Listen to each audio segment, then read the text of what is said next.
Phillies Mailbag questions, and Frank Klose answers your questions every Tuesday here on the Sports Bash. You can send your mailbag questions weekly to Frank Klose. That's at Frank Klose with a K.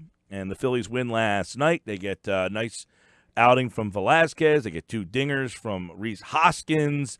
And tonight you got Nola and Strasburg. We bring Frank Klose onto the Boardwalk on the hotline. Talk a little Phillies baseball here on the Sports Bash. What's going on, Frank? Not much. How are you, boys? All is well. A 7-2 start for the Phils, and another win last night over the Nats. They play them here tonight. We'll dive into your mailbag questions here. We'll start off one from Chuck. He wants to know, are the Phillies messing up Scott Kingery's development at 25? Doesn't he need consistent play? This is a good question. Consistent playing time. Yeah, this is a pretty good question, and I think it's one that's kind of hard to answer because if you look at what the alternative is what? Are you going to send him down to AAA, or are you going to make him a part of your big league roster? And, if you remember last season when the Phillies kind of got into this situation, I think it was essentially, we're going to go north with the best 25 guys that we have. And that was something I actually had great respect for. There was questions. You keep him in the minor leagues for a while, to try to set back his service clock, like, you saw the Cubs do with Chris Bryant, and the Phillies even did it themselves with Maikel Franco back in the day. But the Phillies signed him to that extension because they kind of wanted to put that stuff to rest, and they wanted to bring their best 25 men up to Philly, and that's what they did. Now, even at that time, he was kind of stuck behind the starters, J.P. Crawford and Cesar Hernandez, and this year was kind of the same situation. And the Phillies traded J.P. Crawford for Gene Segura because he's going to be the starting shortstop for several years. And Cesar Hernandez, he had 1 year left on his deal.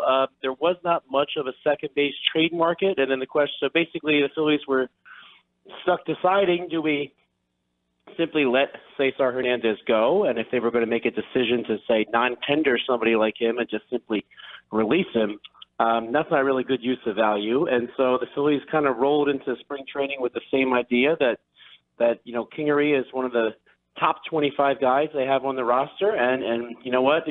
That's better than perhaps the alternative, which is, maybe you see somebody like Phil Gosselin or Andrew Romine on this roster as your backup infielder. So I realize it might not be ideal for somebody like Kingery to not be able to have this guaranteed playing time at the moment. But, this Phillies team is supposed to win. And to do that, you want to bring your best possible 25. And right now, that means Kingery is not in his starting position. But, I think we saw last night, he reached base 3 times. And, this is somebody who had just had a few sporadic at-bats up to that point. So he seemed to respond well when he got the opportunity to start last night. And, I think second base is still going to be his next year when Cesar Hernandez's contract is up. So I think the Phillies are totally fine waiting and see what happens. And you never know, like if you're a contender and you suffer an injury to Hernandez or Segura along the way, or if one of them struggles to the point where you need to get some of that playing time in Kingery's favor, they have an option, But if you were going to put him down in AAA, you might miss out on even a few nice at-bats that you might not get from somebody like Romine or Gosselin or one of the other utility infielder types that the Phillies have as an alternative. So I think it's good to get your best guys up. Hopefully he will learn from this winning environment, and when his day comes, he'll be ready to go. Do you think they are committed to Hernandez as the starter the whole year, or could Kingery, overtake that job? Well, it's hard to envision Hernandez struggling too much. He has a pretty good track record. Granted, he's had a slow start, but still pretty early in the season. So I'm not willing to write Hernandez off yet. Even Hernandez finds himself in a different spot than he's used to, batting 7th in the lineup, and after batting leadoff all these years. So I think it would take a lot for the Phillies to sort of unearth Hernandez as the starter. But you know what? This team's supposed to win. So if Hernandez is not performing, or really any other player, I don't think they're overly committed to letting somebody play no matter what at any position. And winning teams don't do that. If you're a rebuilding team last year, you're going to stick with the guys. You need to see if they're part of your future. They're beyond that with Hernandez. They know he's probably not coming back after this year because they have the alternative in Kingery. So anyway, so you just try to win every night, and I think we've seen with Gabe Kapler, the way he uses other positions, he's not afraid to make decisions based on matchups, and that could include the second base position as well. Jim wants your forecast on the future of some key players, Frank. Realmuto, Herrera, Franco, are they going to get extensions, and do any trades possibly make sense if not?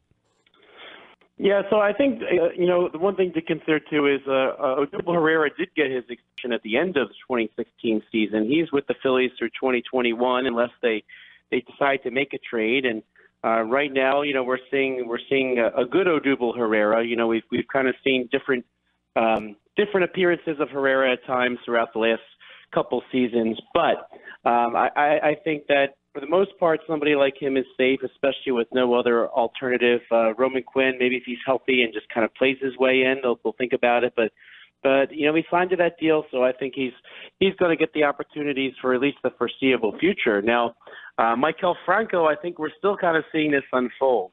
Last year, we frequently talked about, well, is this it for Franco? Is his opportunity gone? And then, J.P. Crawford and Scott Kingery were getting the starts at shortstop and third base, and it seemed like Franco was going to be out of their plans. But what do you know? J.P. Crawford gets hurt a second time, and the Phillies end up using him again, and he goes on a nice little tear. So this streaky nature of Franco, he's still kind of writing his own future, and the Phillies showed a willingness to even play Scott Kingery at third base a little bit. So, but I think that Franco is going to have to show that he can be consistent, and even very quietly perhaps. But Franco's won for his last 13. After that big start, and just probably don't notice that because he got on base so much in the beginning. So Franco's kind of writing his ticket. Now the big discussion will be JT Realmuto. Now I think it really has helped the Phillies that the discussion, at least for free agents kind of league-wide, is that people don't seem to like free agency or want to have to test the free agent waters like they saw this play out this year. And so there were many extensions for many players. I think the Phillies would be interested in looking at Realmuto for a long-term deal. There's no heir apparent in the Phillies system to sort of be the next starting catcher. They have a few prospects, but nobody that's really standing out to be an impact player behind the plate. So, and given all that he did, I think they will get to that point. Now, Matt Klentak did tell reporters earlier this spring that when somebody asked if they were interested in re-signing Realmuto, they said, well, sometimes it's better to date before you marry. So, but I think there's a romance brewing already, and I would not be shocked if the Phillies, maybe not during the season, but maybe this coming off season, they come together on some sort of deal to stick around beyond next year where his contract's up. Real quick, Frank, Realmuto, they brought him in here. They gave up some did they have any other catchers in the system that they could say, you know what, if he doesn't do anything, because Knapp is the backup now, but is there any young catchers behind him? Not imminently. I mean, there's some catchers at the lower levels that bear watching, but there's really no name that really sort of sticks out as somebody who could come up and really help the Phillies and make them better in the immediate future. That Davey Grulon, he had a nice year at Reading last year. A lot of it remains to be seen what they think of him. He did go to Major League spring training, spend a bunch of time there, but looking at him this spring, I don't think he's close to ready, and I don't think that they're thinking of him yet as somebody who's going to sort of take over the position. Brian wants to know, does a bullpen by committee work for this group, or once again, is a trade possibly needed for another option? Yeah, nice to hear from Brian Startari, who is one of many people who asked me about the bullpen. In fact, watching Wednesday's game play out the way it did, where both Seranthony and Dominguez and David Robertson really struggled at the back end. I did notice Craig Kimbrell was trending on Philadelphia Twitter. So the bullpen is something which has caught the fans' eyes, But if you really break down how people have done, you've got a few guys that have struggled so far. One being Robertson, who had that walk-off walk, which was a little bit painful to watch. But before him was Seranthony Dominguez giving up a couple of runs. And, Dominguez is somebody that bears watching. The Phillies opted last night to use him in the sixth inning of all opportunities, I think because they kind of wanted to fill him out some more. And, his velocity is a little diminished. And, that's always a worry for those power pitcher types because One, because they rely on that often to really be who they are, and get guys out. But even beyond just relying on that power to get guys out, you start to worry: is there a physical issue? If his velocity is dropping, and hopefully there's nothing along those lines. But if it's just a matter of fatigue or something, and he can get it back, he will certainly be an effective arm for the Phillies. And Robertson already started to really make some adjustments. The Phillies said that they found some mechanical flaw in Robertson's delivery, and already he's got a couple outings where he's looking more like his old self. So, but the Phillies bullpen, other than that, only Jose Alvarez has really kind of struggled beyond those two, and the Phillies have actually gotten some pretty good relief help from the likes of Pat Neshek and Juan Nicasio has been pretty good. Adam Morgan has been fantastic.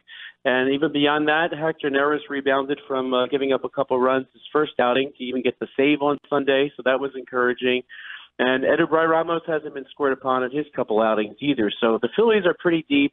And I think, if you're asking, do we need a lockdown closer at every situation in baseball anymore? I think we're kind of past that, and we know that Gabe Kapler is the type that's going to go bullpen by matchup wherever possible, and that's kind of how he played it last night.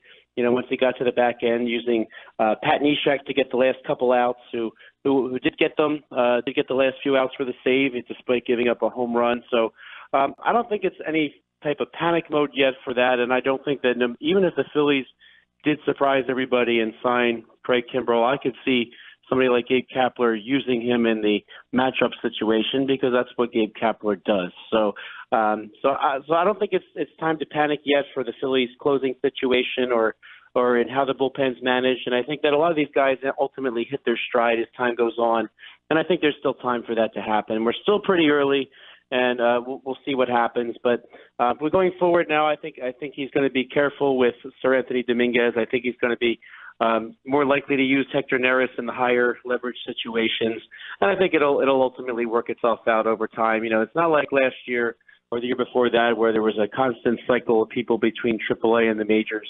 They have a pretty steady group this time for once. Yeah, we'll see. I mean, Seranthony Dominguez, when he came up last year, he came out with a bang, and then he kind of faltered off late. He has not been the same guy. Do you have any concerns velocity-wise with him? Yeah, that's the big worry. That's what they're watching. If his velocity is down, he loses his ability to get guys out the way that he gets them out. And then of course there are the injury worries that come along with that too. Like if there's something wrong, and we've seen way too many times that if it's the result of some sort of discomfort in a shoulder or in an elbow, there can be devastating effects. So hopefully it's not that. I haven't heard any whispers that he's not feeling okay, but that's something the Phillies will be watching very, very carefully, I'm sure. All right, Frank Klose every week with the mailbag right here on 97.3 ESPN. Get your mailbag questions in so Frank can answer your mailbag questions at Frank Klose. Give him a follow for all the Phillies. Tonight, the Phillies take on the Nationals. Great pitching matchup, Nola and Strasburg. And, of course, we'll be recapping all that tomorrow on the show. Thank you, Frank. Thanks, guys.